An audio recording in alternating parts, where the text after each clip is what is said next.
I almost quit. I'm a country boy. I'm from West Virginia. I don't know nothing about this big time stuff. I never even asked to be big. I wanted to be effective, not famous. Famous is the consequences of being effective. I didn't know nothing about being famous, and I didn't like it. And so there I was, and when you first knew, everybody attacks you first and figures you out later. Because though we say you're innocent until proven guilty, the reality is you're really guilty till proven innocent. I didn't know that then, and I was young, upstart. You have to understand that you're looking at a 60-year-old man, but you're talking about something that's happening to a guy in his late 20s. With little kids. And the first time I was in the Washington Post, the article was so vicious it made me nauseous.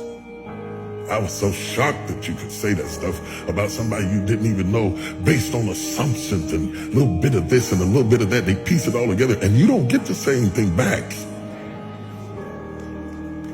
So I decided I don't want this. I was preaching for Pastor Bishop Donnie Mears, and nobody knew it because preachers can override their feelings and function.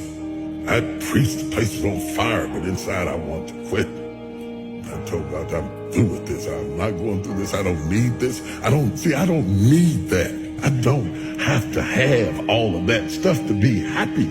So I thought, I'm not doing this no more. I'm not doing it. I'm not doing this. I'm not doing this because I don't need this and I didn't ask for this.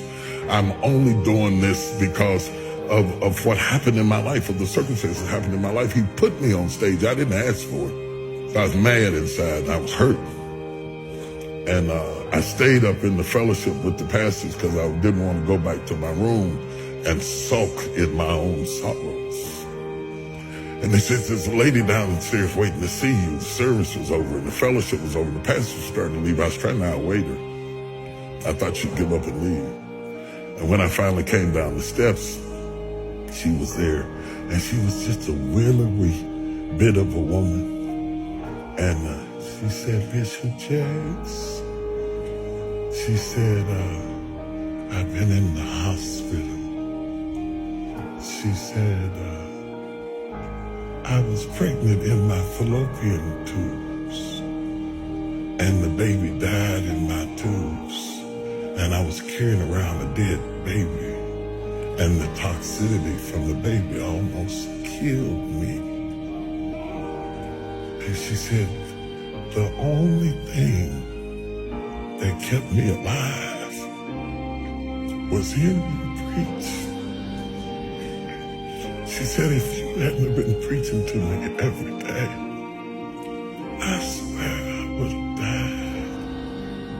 And then she looked at me and she said, it's for us. It's not for them. It's for us. It hit me so hard. I didn't even get her name. I got in the car and cried all the way back to my room because she reminded me why I was there.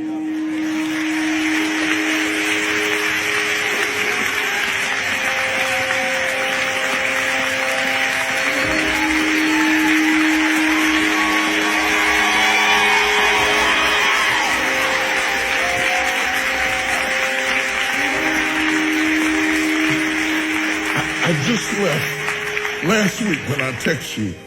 I was up in Baltimore in D.C. and I was doing a book signing. And this woman came up to the table to buy sword. She said, you don't remember me, do you? I said, no. She didn't even look like the same person. She's all dressed up and gained weight. She felt like she wants to. She said, I met you in the bottom of Donnie Mears Church years ago, and I burst into tears. I lost it. I stopped the signing, and I jumped up and hugged her. If it were not for that woman,